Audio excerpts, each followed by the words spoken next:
Hi, welcome back to Angie's Pantry. Today, in this video, I'm just showing you how to prep some chicken for the week. It's a Sunday and I wanted to get the chicken prepped up for my meals for the week, so I'm going to show you how I did it.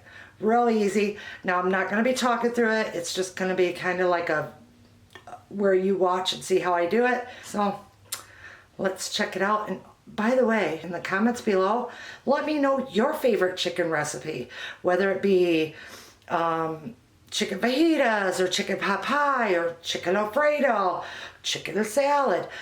I'd love to hear your recipes below in the comment section, and make sure you hit the like and subscribe button so that you can see the upcoming videos.